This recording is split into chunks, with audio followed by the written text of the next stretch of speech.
Boy and the Goldlock, written by Michael Lieber, narrated by Peter Walters. Chapter 1. It was a beautiful day in the hot month of May, and a skinny, poor but oh so handsome boy named Edwin was trudging with his axe through a summer green forest, gathering firewood for the evening.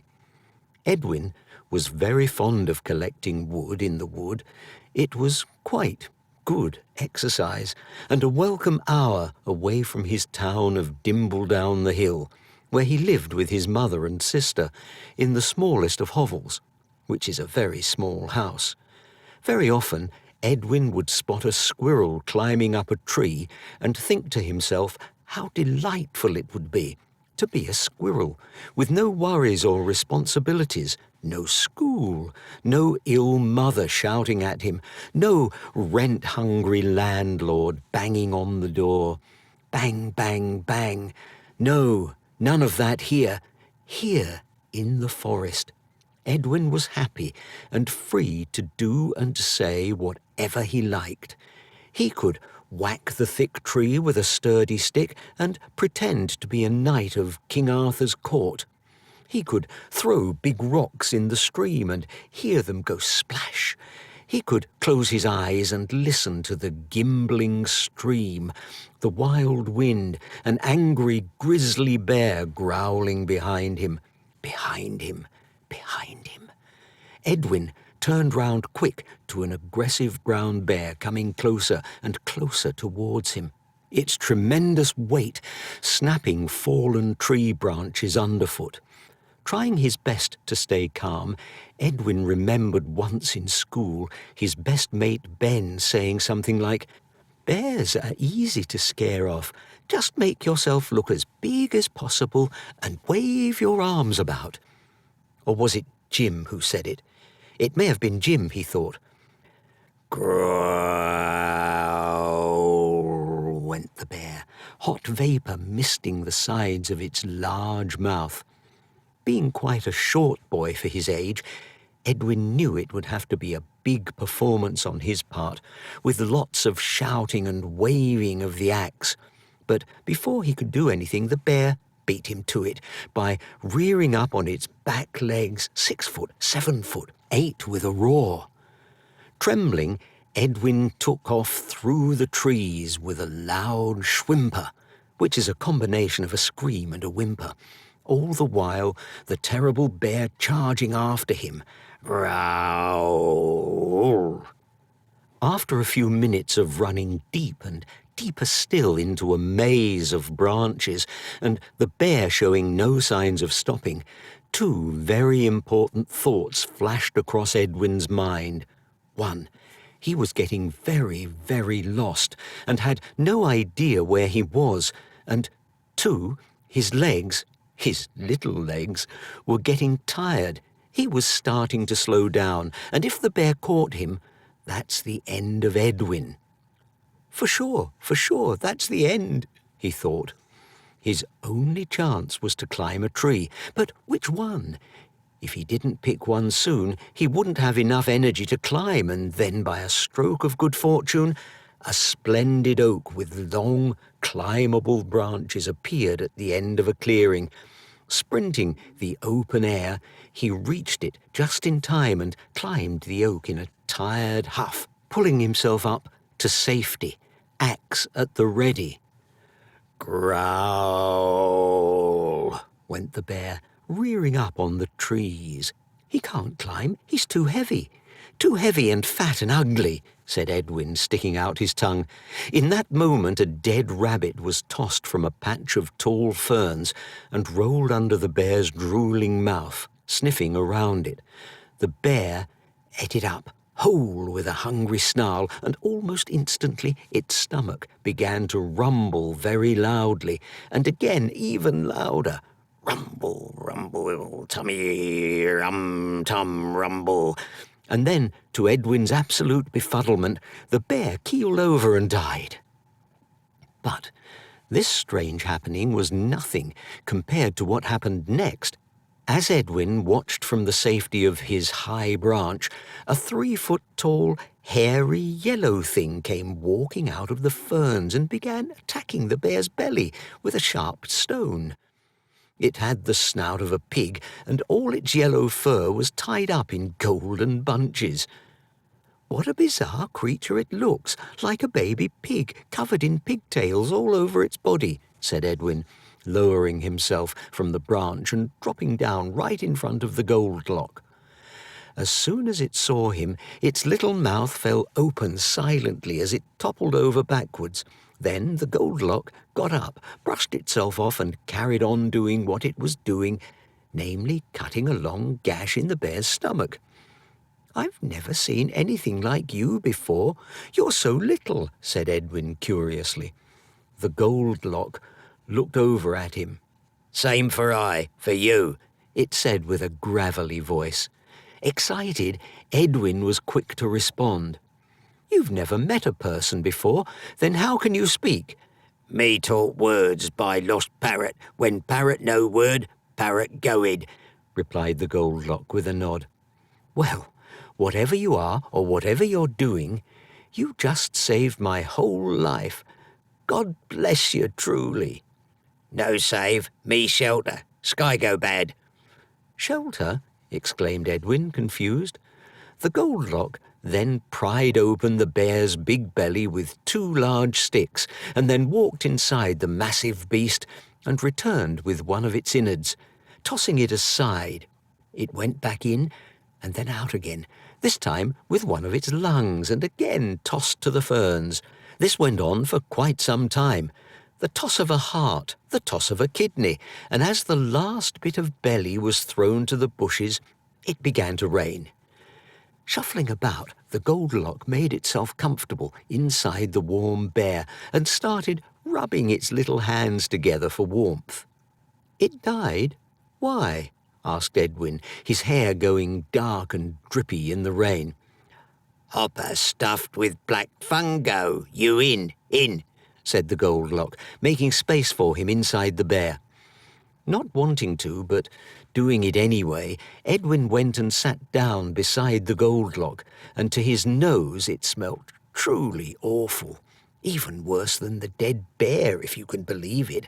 Like rotten eggs mixed with gone-off goat's milk. He even had to pinch his nose whenever it came too close, or else he might gag and throw up and lose what little food he had that day. The Goldlock was also impressively ugly. In fact, the only part of it that wasn't ugly was its large blue eyes that were very sad and soulful, and would twinkle whenever it looked up at the trees. "Do you have a name? Mine's Edwin. Do you like my name? Do you not wear shoes? I need new shoes. Got a big hole in my lefty." The Goldlock then closed its eyes for a brief moment and responded with a single word, which was said long and hushed, as if it was the most important word in the world. "Edwin." "Yes, that's right. Do you like it? My name. Do you have any brothers or sisters?" "I have a sister. Her name's Elle. She's really good at a lot of stuff. Do you live here alone? I'm not very good at stuff." "Why, you wormy," said the Goldlock with a snort, referring to Edwin's constant shuffle. Edwin looked slightly embarrassed. "Toilet. Need it." The Goldlock gave a second grunt and pointed to a forested slope. "Plop hole nose. Used tree by round rock. Plenty dock leaves." Desperately caught short, Edwin stood, hitched up his soggy trousers and quickly ran up the slope to the round rock where he relieved himself up against a big tree. As he finished, he spotted something yellow and gleaming amongst the grass. "It can't be. It simply can't be," he thought, kneeling down. But it was indeed a nugget of solid gold. He picked it up and held it in his hand. He had learned many things about it. He had seen pictures of it. The pharaohs of Egypt adored gold. Their cups were made of it. Their cloths were made of it. They even ate it on very special occasions. Feeling strange, Edwin came down from the hill, just staring at it. He had never seen something so valuable before. He sat down on the wet ground, fondling the gold between his little fingers. It was then that the Goldlock looked over at him and made a revolted face. Yuck! You handling my poo. Yucky, yucky! Edwin's colourful eyes went wide as he held up the nugget. This is your droppings? Okay, away, throw it away. As the Goldlock turned from him, Edwin put the nugget hastily in his pocket. It was then that he remembered just how very lost he was in the forest. He had forgotten his compass, and to worsen the matter, it was starting to get very cold and dark. Do you know the way back to town? Town, said the Goldlock, not knowing what the word meant. In that moment, with great luck, the very faint sound of church bells began to ring off in the distance. Bells, said Edwin, jumping up. I can follow the bells. Knowing he only had a few minutes before they stopped, he quickly thanked the Goldlock again for saving his life and started through the forest as fast as a fox, following the bells as best he could. Soon they ceased, but gave just enough direction for Edwin to trace his way back, and after half an hour of sprinting through the trees, he finally emerged from the edge of the forest, soaking wet, covered in mud, and limping towards the town. Edwin was scared to put his hand in his pocket, scared that it was all made up. The Goldlock, just like being a knight of King Arthur's court, or pretending to be the world's strongest man when he threw the rocks in the stream. Slowly his shaking hand reached into his pocket. He was sure there was nothing there. Stupid imagination, he said, but then he felt something. He balled it up in his little fist and pulled it carefully out of his pocket. A button, for sure, a button. He opened his hand, and there, clear as the night sky, was the gold nugget, and under the full moon Edwin began to cry. The cry turned into a tearful giggle, and then finally he fell silent for a long, long while. Upon reaching the hovel, his mother and Elle asked where he had come by the gold. Edwin quickly replied, and lied, and said he had done an honest day's work for a wealthy merchant. Mr. Oldfellow his name was. He was very old too, Mamma, ancient in fact. To say little of their poverty, the unexpected gold meant so very much. It was given to their landlord, which paid for 2 whole months, but bringing back gold instead of firewood had its effect, and in the days to follow, the hovel turned very draughty and cold. It's bloomin' freezing. Back to the forest, boy. Get chopping, coughed his ill mother from the other room. Edwin and Elle only just heard the angry order over the sound of their playful giggling. Elle was teaching him how to juggle with lumps of ashwood, and their hands were very black and messy. "I'll get your axe," she said sweetly. "I put a new grip on it for you. It will stop you getting splinters." And with a warm smile that seemed out of place in their bleak surroundings, she flicked her brilliant hair, which was a little black bob, and zipped into the other room to fetch it. Ella, or sometimes Ellie, if they were teasing each other, was his only sibling, 1 year older at 8½ and the only bright star in his world. She was kind, clever, ambitious, a good joke-teller, and even knew all the planets of the solar system by heart, including their order. And in the best of ways, Edwin envied everything about her, for he was not the brightest, and he knew it. He did, however, take pride in his boyish good looks, and also, being a good trier, he would try to be funny. He would try to be smart, and often failed. He would try to be so many things that came naturally to Elle. But when it came to adventure, and being adventurous, his muddy mug and dirty fingernails were truly unchallenged, and by Edwin's reckoning, this was the mark of a hero, of Lancelot, of Achilles, of John Wayne. Names from a book he read, they were all in the same gang as far as he was concerned. The forest could be seen from the dusty back window, the hovel and trees only separated by an acre of flat land, and this time Edwin made sure he was made up for any event.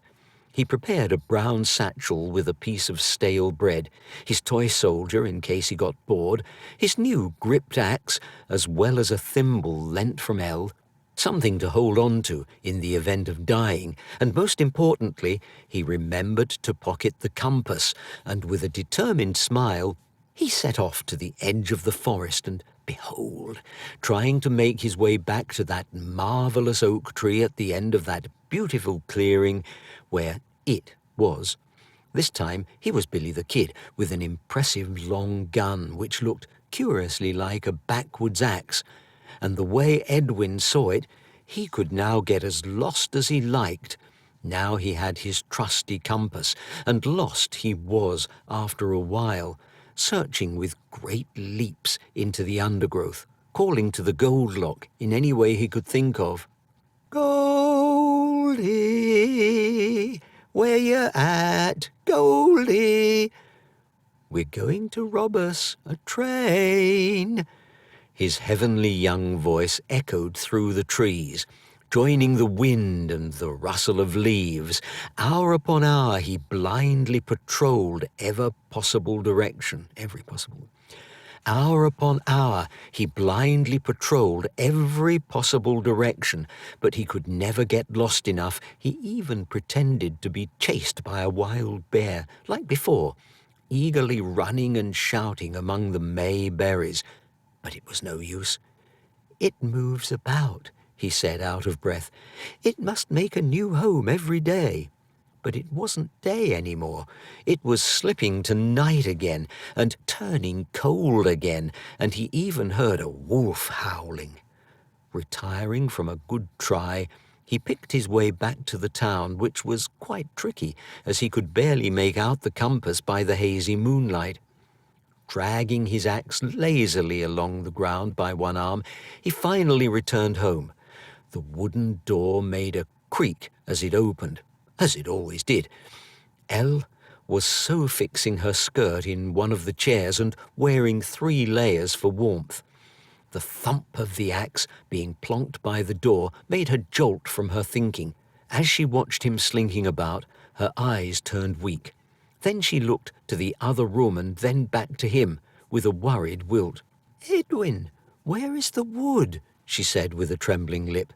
Edwin turned white in the candlelight, filling with fears as his ill mamma appeared by the doorframe hunched with a cane, a vision of painful bowels and running nose-water. Where is the wood, boy? Out all day you were, all damn day." "I was. I'm sorry, I forgot." "Forgot? Again you forgot?" Horribly silhouetted against the wall, Mother charged bearish, bullying him into a cold corner, hitting him to the floor with her cane as Elle's little flailing body flocked around them, crying and shouting. "You're just like your useless father," exclaimed Mother. "Hell down below if he's listening. Useless he is, just like you. Useless." And with these cold hovel words, Mamma fell to the floor in a tremendous coughing fit. Bruised and beaten, Edwin miserably pulled himself up to motherly shoulders and wrapped his thin arms around her, as did Elle. And there they stayed on the floor for quite some time. Eventually, they helped Mamma back to her vein-covered legs and waddled her back into the bedroom, which was also the only other room in the hovel and where all 3 of them slept. But no one slept that night. Edwin and Elle were dull-eyed till dawn, for Mother coughed and coughed all through the night. The next morning at school, Edwin was absent. "He's sick in bed, a terrible fever," said Elle to a teacher. In truth, the night cane event had given him a black eye, and it was decided he would stay home for a week to let it settle, which was a far better plan than Edwin's idea to wear an eye patch. I'll be like Blackbeard, Mamma. Har! Don't touch me booty. Me treasure is mine. In the schoolless days to come, Edwin tried as often as he could to look for the Goldlock. On one expedition he did manage to find the clearing, but the Goldlock was not there, nor was the bear. The wild beasts of the forest had eaten it by then. On another occasion, Edwin came by a large, reeking rock that smelt just like the Goldlock. Scratched its back up against it, maybe. But not recently, for its smell lingered longer than most. Soon the days turned into months, and the months turned into years, and although his trying never faltered, his memory of the Goldlock became so very distant, a distant day so far away, tattered by time and the passing of childhood, and eventually he dismissed the whole thing as a childish dream. He did not stop trying. Far worse than that, he simply forgot.